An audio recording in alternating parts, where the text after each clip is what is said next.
매일매일 쏟아져 나오는 뉴스들. 바쁘게 살다 보면 놓치는 경우가 많죠. 매주 토요일 한 주간의 이슈를 깔끔하게 정리해드리는 주간 뉴스 한판. 지금 시작합니다.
미국이 한국을 비롯한 동맹국들을 감청해온 정황이 드러나 그 파장이 커지고 있습니다.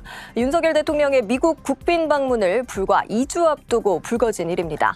10일 월요일 대통령실은 양국의 상황 파악이 끝나면 미국 측에 합당한 조치를 요청할 계획이라고 밝혔습니다. 대통령실은 공식 브리핑을 통해 연이틀 사실관계 확인이 우선이란 입장을 내놨습니다. 기밀 문건 유출은 확정된 사실이 아니라며 대부분 우크라이나 전쟁과 관련된 내용임을 감안할 때 조작됐을 가능성을 배제할 수 없다고 밝혔습니다. 미국 정부의 조사가 진행 중인 만큼 일단 상황을 지켜보겠다는 겁니다. 대통령실은 양국의 상황 파악이 끝난 뒤에 미국 측에 합당한 조치를 요구할 계획이라고 했습니다. 국가적으로 중요한 이야기이기 때문에 조심해야 될 필요가 있는 것 같아. 괜히 다른 사람들의 어떤 잘못된 해킹이나 이런 걸로 인해서 정부가 놀아나는 모습은 오히려 옳지 않기 때문에 조금 더 신중하게 지켜보면서.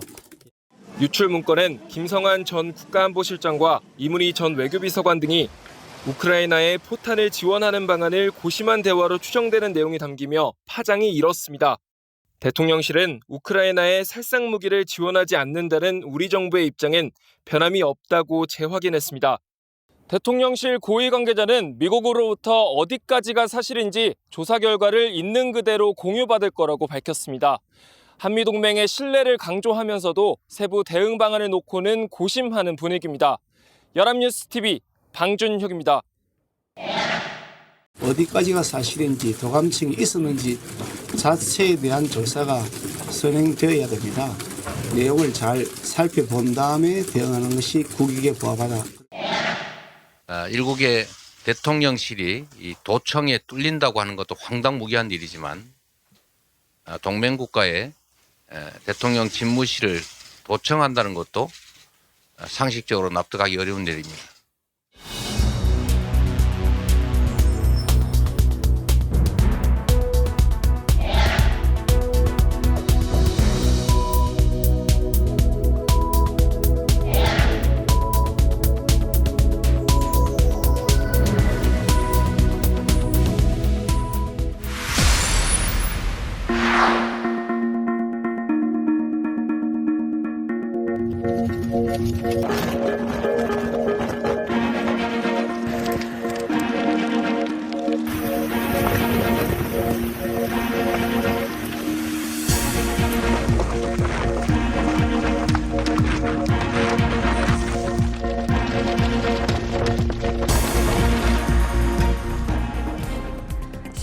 화요일 강릉에 큰 산불이 났습니다.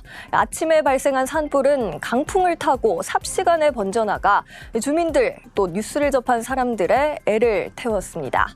오후 들어 비가 내리면서 가까스로 큰 불길은 잡을 수 있었는데요. 산림과 주택, 문화재 등이 막대한 피해를 입었고 안타까운 인명피해도 발생했습니다. 희뿌연 연기가 뒤덮은 하늘 아래에서 여러 채의 건물이 한꺼번에 타들어갑니다. 걷잡을 수 없이 커지는 불길에 누구 하나 가까이 갈 엄두를 내지 못합니다. 속절없이 타들어가는 집을 바라보는 주인의 마음도 함께 새카매집니다. 타고 있잖아요. 저 지금 기름 탱크에 지금 불 붙은 게 기름 탱크도 잠그고 가스도 잠그고 미리 단도리를 했어요. 근데 불이 와갖고 저렇게 된 거예요. 강원도 강릉시 난곡동의 한 야산에서 산불이 발생한 건 오전 8시 30분쯤. 불은 초속 30m 태풍급 강풍을 타고 이곳 저곳으로 번져나갔습니다. 강한 바람에 헬기조차 띄울 수 없는 상황. 삽시간에 번져나간 산불은 펜션과 주택 등 건물 71채를 태웠습니다. 제 뒤로 보이는 불에 탄 주택 안에서는 미처 불길을 피하지 못한 80대 남성 1명이 숨진 채 발견됐습니다. 또 주민 1명과 진화대원 2명이 화상을 입어 병원으로 옮겨 치료받았습니다. 강원도 유형문화재인 강릉 방해정 일부를 포함해 경포 주변에 있는 작은 정자가 불에 탔고 국가지정 문화재 보물인 경포대의 현판 7개는 안전한 곳으로 옮겨졌습니다. 당국은 오후에 헬기 4대를 띄워 진화에 나섰고 때마침 강릉 지역에 5mm의 비가 쏟아졌습니다. 그 덕분에 산불 발생 8시간 만인 오후 4시 30분 큰 불길을 잡았습니다. 이번 산불은 강풍에 쓰러진 나무가 전봇대를 건드려 발생한 것으로 추정되고 있습니다. 연합뉴스 TV 이상현입니다. 아름드리 나무가 휘청이고 현수막은 그대로 찢겨나갔습니다.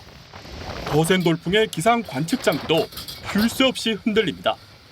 산불이 발생한 시각 강릉의 순간 풍속은 초속 28.7m, 시속으로 환산하면 103km입니다. 태풍급 돌풍은 봄철 동해안에 불을 물고 다니는 양간지풍입니다. 한반도 남쪽 고기압, 북쪽에는 저기압, 남고 북저의 기압 배치가 만들어져 있습니다. 시계 방향의 고기압, 반시계 방향으로 회전하는 저기압이 맞물리면서 강한 서풍이 불게 됩니다. 이 서풍이 백두대간을 넘을 땐 더욱 건조해지고 위력이 배가 됩니다. 산 정상부 좁은 바람 통로에 압축된 공기가 급경사를 타고 한꺼번에 쏟아지면서 태풍급 돌풍으로 변하는 겁니다.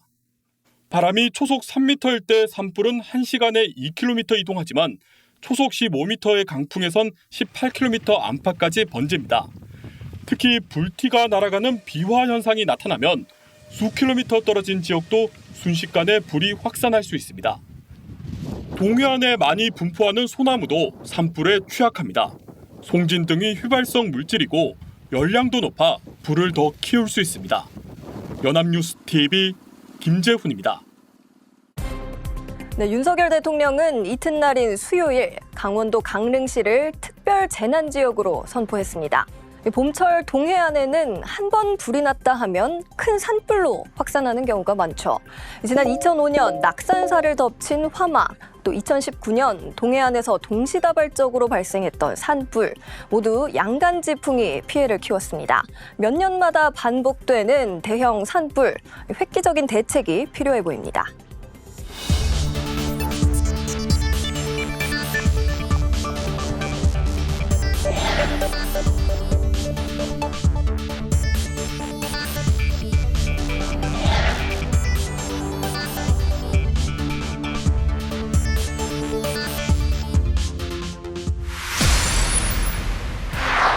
(12일) 수요일입니다.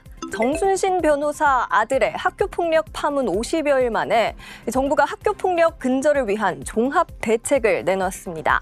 학교폭력을 저질러 중대한 처벌을 받으면 졸업한 뒤에도 그 기록이 4년 동안 보관되고 수시는 물론 정시에서도 학교폭력 기록을 반영하기로 했습니다.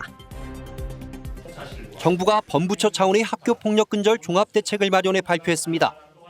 학교폭력 가해자에 대한 엄벌의 방점이 찍힌 이번 대책은 학폭기록 보존기간 연장과 대입 반영 확대 조치 등이 핵심 내용입니다. 앞으로 가해 학생의 학교폭력 조치 기록을 졸업 이후에도 최대 4년간 보존하고 기록 삭제 시에는 피해 학생의 동의 확인서나 소송 진행 여부 등을 반드시 확인케 한다는 겁니다. 학교폭력 기록 기재를 피하기 위한 목적의 자퇴는 불가능해집니다. 이번 대책의 기본 방향은 첫째, 학교 폭력에는 무관용 원칙을 정립하고 둘째, 피해 학생을 최우선으로 보호하며 셋째, 학교 현장의 학교 폭력 대응력을 높이는 것입니다. 특히 학교 폭력 기록은 사실상 모든 형태의 수시, 정시 대입 전형에 반영키로 했습니다. 학생부 중심 대입 전형뿐만 아니라 정시 대입 전형에도 반영하겠습니다. 2025 학년도에는 대학 자율로 반영하고 2026년부터는 모든 대학이 의무적으로 반영하도록 하겠습니다. 피해 학생 보호 조치도 대폭 강화됩니다.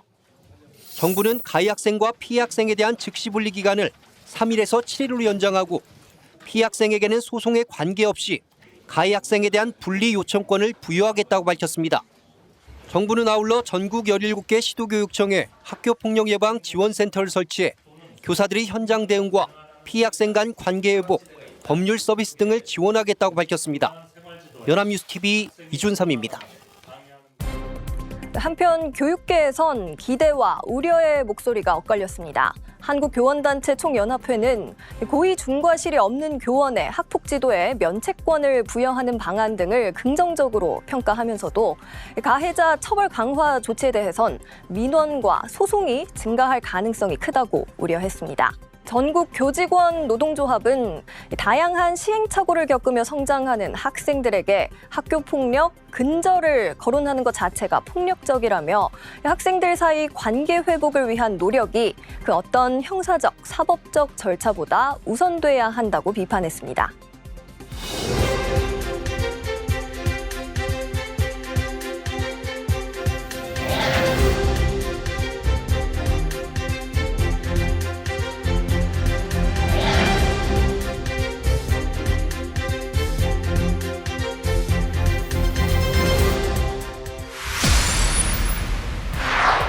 13일 목요일 북한이 또다시 탄도미사일을 발사했습니다. 군 당국은 북한이 새로운 무기 체계를 시험한 것으로 평가했는데요. 대통령실은 조태용 안보실장 주재로 긴급 NSC 상임위원회를 열었고 한미 국방당국은 북한이 핵공격을 하면 김정은 정권은 종말을 맞을 거다 경고했습니다. 북한이 27일 만에 탄도미사일 도발을 재개했습니다. 올해 들어 9번째입니다. 합동참모본부는 북한이 오전 7시 32분쯤 평양 일대에서 동해상으로 발사한 중거리급 이상의 탄도미사일을 포착했습니다. 이 미사일은 고각으로 발사돼 1000km가량 비행했는데 최고 고도는 3000km에 미치지 못했던 것으로 알려졌습니다. 군 관계자는 북한이 새로운 무게체계를 시험한 것으로 추정하고 있습니다. 특히 북한의 지난 2월 인민군 창건 75주년 열병식에서 공개한 고체연료 ICBM일 가능성에 무게를 두고 있습니다. 만약 고체연료 탄도미사일 시험 발사가 이루어졌다면 이번이 처음인 셈입니다. 고체연료는 액체연료와 달리 연료 주입 시간이 짧고 장기간 보관이 가능해 발사 징후를 사전에 포착하기 어렵습니다. 전문가들은 김정은 북한 국무위원장이 지난 11일 중앙군사위원회 확대회의를 주재하며 한 발언을 주목할 필요가 있다고 말합니다. 한미가 대응하지 못하도록 핵 억제력을 확대하고 운용하라 이런 지시를 했거든요. 이 고체 연료 기반으로 하는 ICBM이라면 한미가 대응하는 데 상당히 제한이 될 수가 있지요. 연합뉴스TV 성수환입니다. 하루 뒤인 14일, 북한은 이번에 쏜 미사일이 고체 연료를 기반으로 한 대륙간 탄도미사일이라고 밝혔습니다. 고체 연료 ICBM 시험 발사를 현장에서 참관한 김정은 국무위원장, 화성 18형의 개발은 핵 반격 태세의 효용성을 급진전시키고 군사 전략의 실용성을 변혁시키게 될 것이라고 그 의미를 부여했습니다.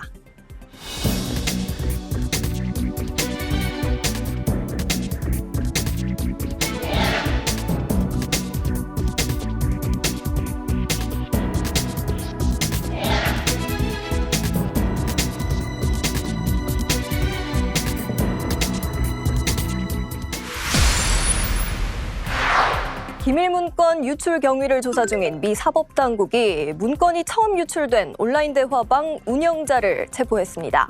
21살의 매사추세츠주 주방위군이었는데요. 공군 정보 파트 소속으로 기밀 접근이 가능했던 걸로 추정됩니다. 20대 남성이 무장한 FBI 요원들의 손에 이끌려 집 밖으로 걸어 나옵니다. 기밀 문건이 처음 유출된 게임 채팅 플랫폼 디스코드 대화방 운영자입니다. 미 사법당국은 매사추세츠주 방위공군 소속으로 정보 관련 부서에서 근무하는 잭 테세이라를 유출 용의자로 특정하고 긴급 체포했습니다. 메릭 갈런드 법무장관은 기자회견을 열고 테세이라가 국방 기밀 정보를 무단 반출하고 전송한 혐의 등을 받고 있다고 밝혔습니다. He will have an initial appearance at the U.S. District Court for the District of Massachusetts. This investigation is ongoing. We will share more information at the appropriate time. 용의자 신병을 확보함에 따라 기밀 문건의 유출 목적과 경위, 문서의 조작 여부 등에 대한 수사가 본격적으로 이루어질 것으로 보입니다. 앞서 워싱턴 포스트는 대화방 회원들의 인터뷰를 토대로 오쥐라는 대화명을 쓰는 인물이 해당 대화방에서 기밀 문건을 꾸준히 올려왔다고 보도했습니다. 조 바이든 대통령도 이번 기밀 유출 사태와 관련해 처음으로 입을 열었습니다. 유출된 상황 자체에는 우려를 표하면서도 문건 내용에 대해선 우려하지 않는다며 이번 사태가 미칠 파장에 선을 그었습니다. I'm not concerned about the leakages, and I'm concerned that it happened. But there's nothing contemporaneous that I'm aware of that is of great consequence.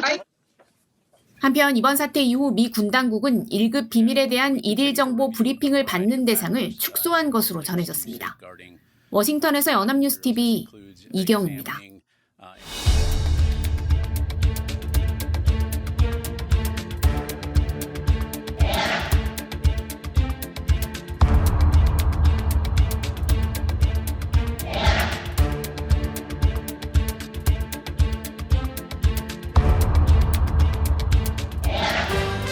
여러분들의 출근길 안녕하십니까?